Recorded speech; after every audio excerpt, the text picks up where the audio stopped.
你知道吗？巴菲特和比尔盖茨曾经当了整整30年的铁哥们儿，这两个世界上最有钱的男人，当年一见如故，亲如父子，连遗产都要交给对方打理。可到了2026年，巴菲特对着镜头淡淡说了句：“我跟他已经完全没有联系了。”到底发生了什么？欢迎来到小爱读书圈，一个希望你越来越有钱的财经成长频道。今天我们继续解读巴菲特唯一认可的官方传记《滚雪球》。上集说到，巴菲特化解了所罗门危机，打那以后，他就从一个有钱的投资商直接升级成了国民英雄、道德楷模。伯克希尔的股价也随之一飞冲天，突破了每股1万美元。那些从1957年就跟着他，中途没有下车的人，当初每投1000块钱，如今能拿回来350万。老巴自己也一度登顶全美首富。可名气这玩意儿吧，是把双刃剑。一夜之间，作家们抢着写他的传记，记者天天打电话，还有人跟踪他。他去任何一个地方，所有人都用无比崇拜的眼神看着他，希望能跟他握个手，恨不得上去亲2口。连好莱坞巨星家宝都写信来求签名照。老巴自己也很无奈啊，他说：“我21岁就会给人提投资建议了，那会儿讲的话其实也挺有智慧的，可惜没人听。现在呢，就算我随便说句最蠢的话，也有人琢磨这里面是不是藏着什么深意。这就是顶流的烦恼。不过呢，也正是在这个档口，一个奇妙的缘分开始了。1991年7月4号，美国国庆节那个周末，老朋友凯瑟琳和华盛顿邮报的主编格林菲尔德张罗了个聚会，地点选在华盛顿州的一个偏僻小岛班布里奇岛。他们想撮合2个人见面，巴菲特和比尔盖茨。可老巴一开始压根不想去，一是岛上交通太不方便了，去了就被困住了；二是呢，他对搞科技的人向来没啥兴趣。但格林菲尔德劝他说：“你肯定会喜欢盖茨父母的，而且还有很多有意思的人也会去哦。”好吧，那就去吧。可到了之后，住宿条件那叫一个朴素，客房就2间，得让给凯瑟琳他们住。老巴被安排到了另一栋房子的临时床铺，不过他也不挑，格林菲尔德贴心的在房间里给他放满了樱桃可乐、喜事糖果。但当他想上厕所的时候，尴尬的事情发生了，门上挂了个牌子，写着 No TP。老巴盯着看了半天都没搞懂啥意思，然后他就赶紧把凯瑟琳他们叫过来一起看。仨人研究了半天，最后得出的结论是，大概是下水管道坏了不能用。于是老巴就只能去附近的加油站公厕解决，这下心情可糟透了。第二天，格林菲尔德开车送大家去盖茨的夏日别墅，一辆小车里硬塞了6个人，开了整整95分钟。老巴本来就憋着一肚子气，一路抱怨：“我们到底去那儿干嘛哟？难道要陪那帮无趣的家伙待1天吗？”而此时此刻，比尔盖茨也在跟他妈抱怨：“我太忙了，走不开的。再说，我跟那个只会选股票的人根本没有什么可聊的，我们不是一个世界的人。”但在母亲的坚持下，盖茨还是去了，但他坐的是直升机，方便随时跑路。你看，这俩人谁也没把对方放在眼里。可当真的坐下来聊天的时候，画风突变了。老爸还是老样子，上来就直奔主题。他问盖茨 ：“IBM 以后的路会怎么走啊？为什么你们信息产业的公司更新迭代会那么快？”盖茨都一一作答，然后就反手问他：“你觉得报业经济怎么样？”巴菲特直言不讳地说：“报业正在一步步走向毁灭。”就几分钟时间，2个人已经完全进入了深度对话模式，越聊越嗨，根本没有注意到周围还围着一圈大人物，什么众议院议长、大公司 CEO、前环保署署长、州长公子等等，一群知名权贵都在听他们聊天。俩人边走边谈，从花园一直走到海滩，身后就跟着一长串尾巴。最后，盖茨他爹实在看不下去了，走上前打断他们说：“2位，能不能融入一下大家的派对，不要老是2个人说话？”晚饭时，盖茨父亲问了大家一个问题：人一生中取得成功最重要的特质是什么？巴菲特和盖茨几乎是在同一秒钟说了一个 focus， 专注。那天晚上，盖茨本来安排了直升机闪人的，结果呢，飞机走了，盖茨没走，他留下来跟巴菲特一直聊到散场。虽然俩人差了整整25岁，但他们的思考方式却惊人的一致。就这样，一个61岁，一个36岁，从此成了忘年之交。那么问题来了，既然他俩好成这样，盖茨又是世界上最懂科技的人，近水楼台先得月嘛，老爸怎么也得沾点科技股的光吧。而且第一次见面时，盖茨就曾劝他说，赶紧去买微软、买英特尔的股票，这就代表着未来。结果呢，巴菲特一股没有买。也不能说完全没买，他后来象征性的买了100股微软，就100股，多1股都不要。为啥呢？因为他跟芒格认死了一条价值投资的底线，看不懂的钱，哪怕再香，我们也绝对不赚。老巴说，像英特尔这样的公司，产品对未来依赖的太重，一旦这个产业落幕，马上就会有新的顶上来，安全边际在哪里，我看不清。盖茨也不死心，干脆把巴菲特和芒格请到微软总部，想让最顶尖的工程师给俩人讲讲互联网的未来，开开眼洗洗脑。结果呢，场面十分尴尬。微软精英们震惊地发现，这2位金融大亨对电脑和互联网一窍不通。在他们眼里，这俩人就像是在灌木丛里捡到一架飞机的原始人，知道这是个新东西，但完全不会操作。可老头们丝毫不为所动啊。那天，芒格跟微软研发部的负责人热火朝天地聊了一晚上。不过聊的不是互联网，是无毛鼹鼠，一种长得像法式香肠、感觉不到疼的奇怪啮齿动物。盖茨和太太梅琳达坐在旁边，表情僵硬，只能干看着这俩人。你看，这就是能力圈了，不是你朋友推荐什么就投，不是你觉得对方厉害就要跟风，敢于承认自己不懂的东西，守住自己的边界，这本身就是一种了不起的智慧。这条铁律，巴菲特和芒格守了一辈子。那说到这儿，可能又有人好奇，几个巨富凑一块，平时玩点啥呢？海钓、高尔夫？都不是，天天在那里打桥牌。巴菲特对桥牌的痴迷已经到了走火入魔的地步。后来他认识了一位叫沙伦·奥斯伯格的桥牌世界冠军，为了跟他打牌，他这辈子头一回学会了用电脑，上了网。要知道，盖茨费了9牛2虎之力都没能让他碰电脑，结果奥斯伯格一句话就搞定了。他说，沃伦啊，我觉得你该有一台电脑。老爸说，不，我真的不需要。他说，你可以在电脑上打桥牌哦，至少试一下嘛。老爸一听，这倒可以。他说，好吧，那你来奥马哈把电脑给我装上。就这样，巴菲特终于走进了互联网时代。他还给自己取了一个网名叫 T-Bone， 一周有4-5个晚上，他都会坐在电脑前跟牌友们切磋，直接变成网瘾老头了。后来在奥斯伯格的指导下，他越打越上头，居然想去打比赛了。于是俩人搭档报名参加了世界桥牌锦标赛的男女混合双打。这下全场都震惊了，不光因为他是世界首富，更因为从来没有一个业余爱好者能站上世锦赛的舞台。奥斯伯格本来也没指望拿成绩，能攒点积分就行。可老八不这么想，他技术比不过专业选手，但胜在异常专注，一点不怯场。最后俩人居然一路杀进了决赛。可打了1天半之后呢，巴菲特体力彻底透支了，中途唯一的休息时间只有1个小时，还得跑出去找汉堡吃，整个人像刚跑完马拉松。临到决赛前，他突然撂挑子说，我不打了，我要退赛，你跟组委会说我得赶去谈一笔生意。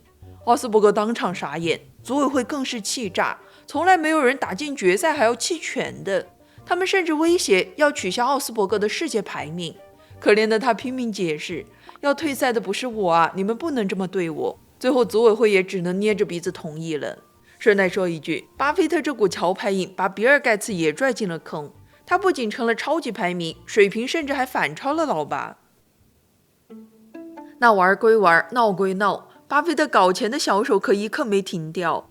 90年代中后期，他出手不多，但每次都是大手笔。这一时期，伯克希尔已经用13亿美元拿下了可口可乐1亿股，还收购了一家叫德克斯特的鞋厂。结果这笔栽了，进口鞋业的冲击远超他的预料，最后只能倒闭收场。还有一笔收购特别戏剧化，赫尔兹伯格珠宝连锁店的老板跟巴菲特素未谋面。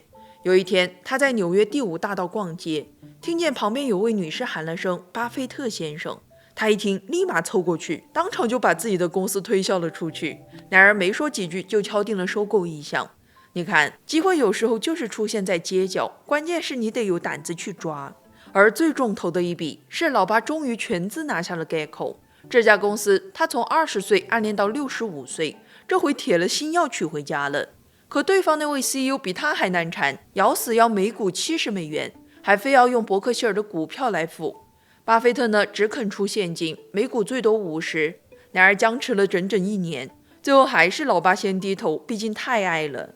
1995年8月，他用23亿美元外加伯克希尔的股票吃下了剩余的52%，再加上早年那48%，前后一共花了23.46亿，整个 Gecko 彻底到手。而就在他拿下 Gecko 的同时，股市也在疯涨，互联网席卷全球。1995年8月，一家叫网景的公司上市，从来没有赚过1分钱，可投资者像疯了一样抢，时代正在剧烈转向。到了1996年初，伯克希尔的股价已经飙到了每股3.4万美元。那些1957年的老股东，当初每投1000块，如今能拿回1200万。巴菲特身家160亿，妻子苏珊握着15亿的伯克希尔股份，跟着芒格一起杀进了福布斯前400富豪榜。这时候，老爸干了件挺仗义的事儿，因为伯克希尔的股票实在太贵了，市面上就冒出一堆李鬼信托，专门抄作业，复制他的投资组合，然后打着他的旗号忽悠普通人高价接盘。可伯克希尔的赚钱模式是靠吸纳资金循环投资，这套根本没法复制。那帮信托呢，高价买入他投过的股票，还收手续费，说白了就是骗人。老爸一看就上火了，他不想让普通人被割韭菜，于是破天荒地发行了一种新股伯克希尔 B 股，票面只有天价 A 股的1/30，专门让买不起 A 股的小散户也能上车。这一下就新增了4万名股东。到了1998年，巴菲特又吞下了通用再保险。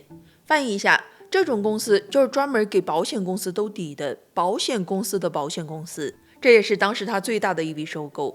可是呢，他表面上看是台新印钞机，却没想到肚子里也藏着颗大雷。一个衍生品部门压着2万多份合约，想卖不掉，想关也关不掉。为了清这堆烂账，他们花了好多年。也是在1998年，长期资本管理公司崩盘，差点引爆了全球金融体系。这家公司的老板叫梅里韦瑟，是所罗门出来的，手下全是智商爆表的数学天才。他们坚信一件事儿，就是靠精密的数学模型就能稳赚不赔。巅峰期，他们用几十亿本金撬动了上千亿的负债。结果俄罗斯金融风暴一吹，不到1周亏掉1半身家，眼看就要破产了。他们的人赶紧打电话向巴菲特求救。可你猜，这时候老爸在干嘛呢？他正和盖茨一伙人在阿拉斯加的冰川上度假，那边命悬一线，这边电话却因为卫星信号差老是断线。巴菲特本来是准备出手的，打算联合高盛和 AIG 以2.5亿美元收购，再追加37.5亿的注资，条件是梅里韦瑟走人，而且只给对方1个小时考虑。可就在最关键的时刻，他的电话怎么都打不通了。纽约那边45位银行代表坐在屋里干等，谁也联系不上他。最终，纽约联储只能叫停这桩私人收购，召集银行接管。事后，巴菲特说：“要是当时能联系上我，这笔交易就铁定成了。这是我这辈子最大的遗憾之一。”后来，盖茨一行人来到老中时喷泉，巴菲特心思还在收购案上，他在想自己能不能做点什么来挽救这桩交易。可盖茨呢，竟然拿着桥牌烟一点一点腐蚀着他的斗志，你们说过不过分？那说回他俩的关系，这会儿已经黏糊到什么程度了呢？1993年盖茨订婚，巴菲特带着阿斯特里德在飞机底下铺着红毯迎接，然后亲自开着小车送小俩口去波仙珠宝店挑选婚戒。1994年元旦，盖茨在夏威夷办婚礼，而那天偏偏撞上了芒格70岁生日。老爸这辈子从来没有缺席过芒格生日哦，可这一回他必须2选1了。最后他去了婚礼，让苏珊带他在芒格那边唱首歌赔礼。为啥他敢这么干呢？因为他认准了一件事儿，最爱他的人都会理解他，委屈一下也不会翻脸嘛。而芒格恰恰就是那个最宠他的人。后来巴菲特还跟盖茨一起带着家人到中国玩了17天。为了照顾这位挑嘴的巨婴，盖茨专门让旅行社的人跑去北京王府井酒店的后厨，手把手教厨师做汉堡和薯条。别人在翡翠宫吃地道川菜，张茶鸭、回锅肉、口水鸡火锅，而巴菲特呢，每天就守着他的汉堡薯条，吃得心满意足。他们参观了北京大学、故宫，又爬了长城。登顶那一刻，香槟和专门给他带的樱桃可乐都备好了，所有人都在等着股神来一段深沉感言。巴菲特望着眼前的壮丽景象，确实被深深打动了，然后憋出一句：“朋友们啊，我真希望当年是我的公司拿下了给长城供砖的合同，走到哪儿都是颗赚钱脑子。”可后来在三峡神农溪的时候，气氛又变了。巴菲特看见一群纤夫，10个小伙子一组，用绳子拼了命地拖着竹筏前行。他盯着那些人，沉默了很久，然后说：“这些纤夫里本来也可能诞生另一个比尔·盖茨，可就是因为出生在这里，他们这辈子注定要牵着船过日子。”他把这叫做卵巢彩票。老爸说：“我1930年出生，当时我能投胎在美国的概率就只有2%。我在母亲子宫里形成的那一刻，就像中了一张彩票，否则我这一生将会完全不同。”他的意思就是，你能生在一个和平富裕的时代和国家，这本身就是你这辈子抽中的第一个超级大奖。很多人压根儿就没有这个运气。也正是想透了这一层，巴菲特决定要把自己的财富用在真正重要的地方。他和苏珊早就说好，死后要把遗产全部捐出。巴菲特基金会也跻身全球前列，主攻人口过剩和扩散这种最棘手的问题。他还提前安排好了身后事儿。大儿子豪伊被拉进伯克希尔董事会，并宣布自己去世后由豪伊出任非执行董事长。女儿苏西和小儿子彼得则进了基金会。彼得是位受人尊敬但算不上巨星的音乐人，毕竟巴菲特这个姓在音乐圈一文不值，可他还是坚持走了下去，父亲也为他感到欣慰。而盖茨就成了他的第3个儿子。从2006年起，巴菲特累计向盖茨基金会捐了几百亿美元，还一度约定要把自己身后绝大部分财产都交给这位老友的基金会，去帮助真正需要的人。可谁也没想到，这段堪称传奇的友情最终还是走到了终点。2021年，盖茨和梅琳达结束了27年的婚姻，紧接着巴菲特就辞去了盖茨基金会的董事职务。而真正把这段友情推下悬崖的是一个谁也没有想到的名字——爱泼斯坦。这个臭名昭著的罪犯生前和盖茨有不少往来。随着爱泼斯坦案更多的档案陆续被公开，他们的交往细节被一波一波的曝光在全世界面前。2026年3月，95岁的老巴在 CNBC 的采访里平静地说了一段话：“自从那些文件被公开后，我跟他已经完全没有联系了。我不想让自己处在一个知道太多事情的位置上，万一哪天被叫去当证人呢？”他还说，幸好盖茨从来没有邀请他去见过爱泼斯坦，这一点他得谢谢盖茨。但已经发生的事儿谁也躲不掉了。当年约定把身后财产交给对方，如今却形同陌路。而这段友情的破裂，也直接改变了巴菲特对那笔庞大财产的最终安排。这事儿我们留到后面再细说。不过呢，巴菲特的麻烦还远没完。就在他死守能力圈，远离科技泡沫的时候，整个华尔街已经彻底疯了，全世界都在为互联网癫狂。很快他就会被全世界嘲笑辱骂。到底发生了什么？我们下集接着聊。